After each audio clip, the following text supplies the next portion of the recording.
Bonjour à tous, bienvenue sur la chaîne de Cash Dividende. Ça me fait plaisir de vous retrouver en espérant que vous avez une bonne santé. J'espère que vous avez passé une bonne semaine et que tout va bien de votre côté. Ça, c'est le principal. Vous avez dû remarquer qu'il y a un conflit du côté de la Russie qui attaque l'Ukraine. Il y a d'énormes répercussions sur les marchés financiers.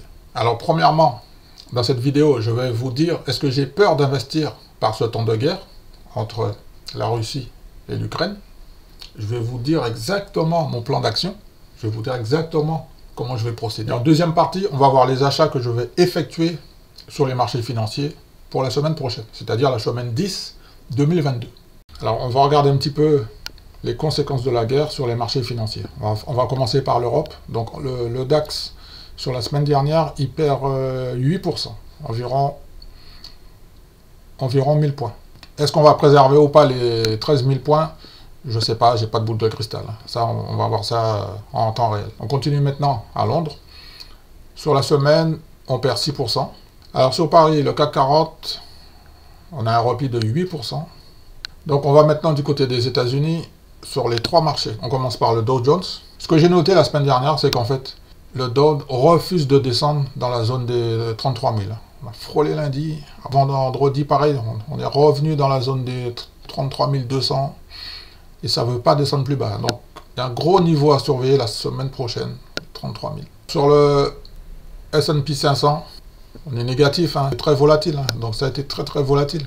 Pareil, il y a un gros support à 4300 à surveiller la semaine prochaine aussi. Hein. Donc, si ça casse, ben, on va voir le prochain niveau. Et pour finir, sur les États-Unis avec le Nasdaq, on note un net repli de 2%, moins de 2%. Donc là, pareil, 13 300 à surveiller la semaine prochaine. 13 300, on fait attention, il y a beaucoup de volatilité, hein. Très très attention. Sur la semaine dernière, le VIX, c'est l'indicateur de volatilité. Je vais vous montrer un VIX normal, il est à combien? Là en ce moment, on est à 30. Mais regardez le truc, quand le VIX il est normal, on est en dessous de 20. En dessous de 20. Ça c'est normal. Et en ce moment, depuis une semaine, on est au-dessus de 30. Hein. On est au-dessus de 30, ça monte. Avec une pointe à 34. Ça, c'était mardi. Vendredi, encore pire. On est remonté dans la zone des 34. Et aujourd'hui, on est toujours dans la zone des 31. Par rapport à la guerre, est-ce que je vais arrêter d'investir? Est-ce que j'ai peur?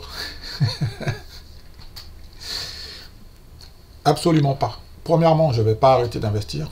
Et deuxièmement, je n'ai pas peur. Nous sommes sur mon CTO IBKR. En janvier 2021,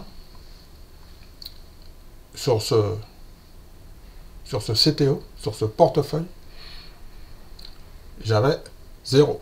Un an plus tard, janvier 2022, j'ai fait ma demande d'ouverture, tout s'est bien passé, j'ai envoyé des fonds et j'ai commencé à investir à la fin du mois de janvier 2022. Est-ce que je savais qu'il allait y avoir un conflit un mois plus tard? La réponse est non. Je ne le savais pas du tout. Je suis en pleine gestion du conflit. Comme arriéré en gestion de conflit, j'ai le Covid, 2 ans.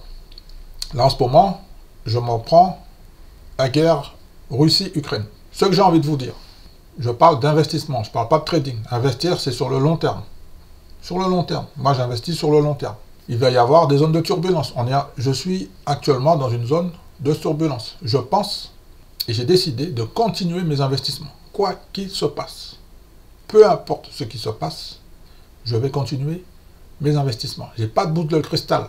Je n'ai aucune boule de cristal pour lire l'avenir. Je ne sais pas ce qui va se passer. Mais ce que je sais, c'est que je vais continuer mes investissements. Vous savez pourquoi? Parce qu'il y a des gens qui pensent que quand il y a une guerre et qu'on fait des investissements, on perd de l'argent. Je suis la preuve vivante que c'est faux. Alors pour les gens qui ne me croient pas, je vous invite à regarder mes résultats précédents que je viens de publier. J'ai gagné de l'argent.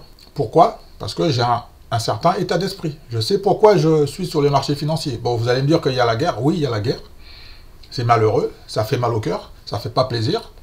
Mais je continue de faire mon processus d'investissement pour gagner de l'argent. Ceux qui pensent qu'on perd de l'argent en période de guerre, je vous dis en deuxième fois, j'en suis la preuve vivante. Je vous invite à regarder mes résultats précédents.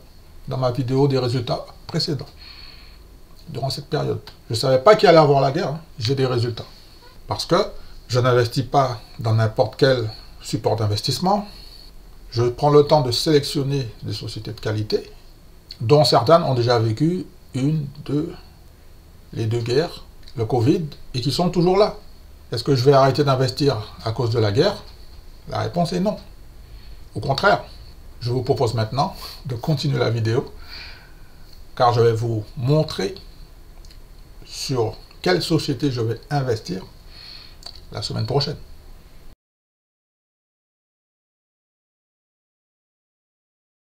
Alors, la semaine prochaine, j'ai décidé d'investir dans une seule société. La société dans laquelle je vais investir, c'est Coca-Cola. Pour 4 raisons. Premièrement, parce que le dividende est stable. Deuxièmement, il y a une très bonne couverture des dividendes. Troisièmement, parce que le dividende est croissant. Et, ce qui est très important, pour les 3 ans à venir, le dividende est confirmé. Je n'ai pas de boule de cristal, hein, mais selon les estimations des experts, selon l'analyse des experts, ils prévoient une couverture de la distribution du dividende. Je vous propose maintenant une petite analyse de la société Coca-Cola. Donc la société Coca-Cola se trouve à Atlanta, en Géorgie, aux États-Unis. Coca-Cola a pour symbole boursier KO. Coca-Cola a été créée en 1886. Elle se trouve dans le secteur des boissons non alcoolisées. Coca-Cola a une capitalisation boursière, écoutez bien, de plus de 200 milliards de dollars américains. Il y a environ 4 milliards d'actions en circulation. Je répète, il y a environ 4 milliards d'actions en circulation. Alors pour ceux qui ont compris comme moi, 1886, on est en 2022. Donc Coca-Cola, elle a survécu à toutes les guerres. La Première Guerre mondiale, elle a survécu. La Seconde Guerre mondiale, elle a survécu. Ensuite, il y a eu le choc pétrolier, elle a survécu. La crise de 29, elle a survécu. Les subprimes, elle a survécu. La crise du Covid, elle a survécu. À mon avis, j'ai pas de boule de cristal, mais je pense qu'elle va rester vivante. Même la guerre Russie-Ukraine, je pense. J'ai pas de boule de cristal. Hein. Je connais pas tout. Mais à mon avis, voilà pourquoi je vais investir dans cette société. C'est une société qui a tout vécu. On va regarder les derniers résultats annuels qui datent de 2021. Coca-Cola a eu un bénéfice par action de 2,26 $ contre 1,80 $ pour l'exercice 2020. Le chiffre d'affaires était de 38 milliards de dollars, soit 17% de hausse par rapport à l'exercice 2020. Le résultat net est de 9 milliards de dollars, soit une hausse de 26% par rapport à l'exercice 2020. Et pour finir, Coca-Cola a une marge bénéficiaire de 25%. L'augmentation de la marge s'explique par la hausse des revenus. Au cours de la prochaine année, les revenus de Coca-Cola devraient augmenter de 8,4%, contre une prévision de croissance de 6,5% pour l'industrie aux États-Unis. Au cours des 3 dernières années, en moyenne, le bénéfice par action a augmenté de 7% par an, tandis que le cours de l'action de la société a augmenté de 10% par an. La société Coca-Cola, en ce moment, se négocie 10% en dessous de sa juste valeur. Ça veut dire quoi? La juste valeur de la société Coca-Cola est environ à 70 $. En ce moment, le titre est dans la zone des 62. Par conséquent, on peut dire que le cours de l'action, en ce moment, il est à 10% en dessous de sa juste valeur. Coca-Cola verse un dividende fiable de 2,81%. Le rendement du dividende est de 2,81%. Ex-date 14 mars. Ça tombe un lundi. Donc, je préfère prendre de l'avance et acheter le titre. Je préfère prendre de l'avance, préparer mon ordre d'achat cette semaine pour être exécuté le plus rapidement possible.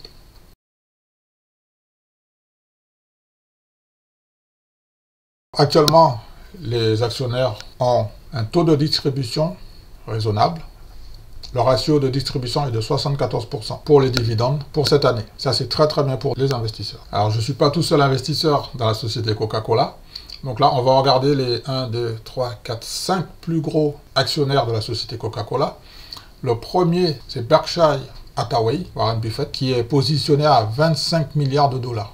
Le deuxième plus gros actionnaire de la société Coca-Cola, c'est le groupe Vanguard à 7%. Et ils sont positionnés à 21 milliards de dollars. Le troisième actionnaire de la société Coca-Cola, c'est BlackRock, avec 200 millions d'actions, pour valeur environ 17 milliards de dollars. Quatrième plus gros actionnaire, c'est State Street Global Advisor, ils ont 3% de la société, 170 millions d'actions environ, pour valeur 10 milliards de dollars. Et pour finir, le 5e plus gros actionnaire, c'est le groupe de gestion Wellington, avec une valeur de 4 milliards de dollars. Alors voilà ce que je pouvais dire sur les principaux actionnaires. Donc dans cette aventure, je ne suis pas tout seul.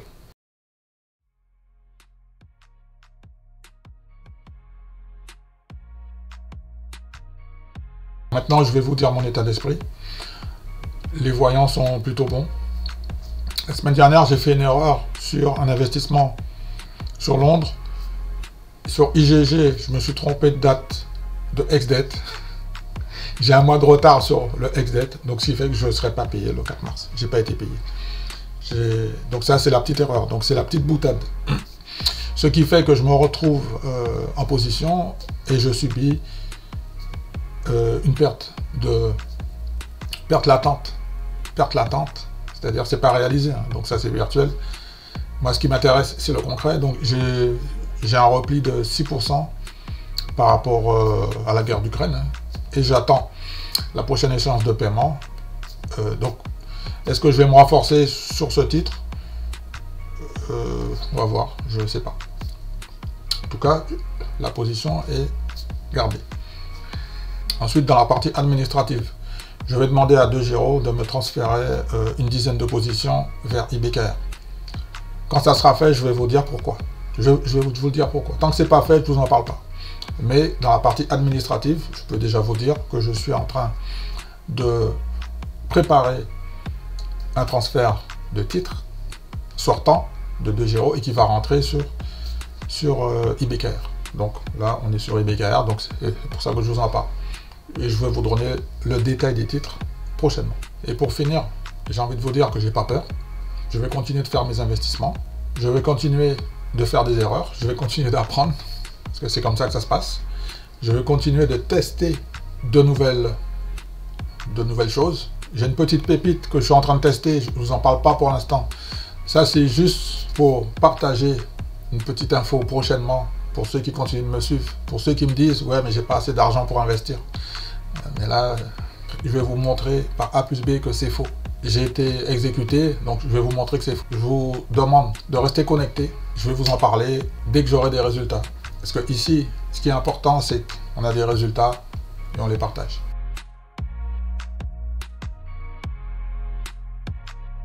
Alors pour les personnes qui sont restées jusqu'ici, vous avez dit que j'avais un petit bonus. Donc, j'ai un ordre qui est placé, qui n'a pas encore été exécuté. Alors peut-être que je vais être exécuté la semaine prochaine. Le code d'investissement, c'est AGNC. Je ne vous en dis pas plus. Je vous invite vraiment à faire des recherches.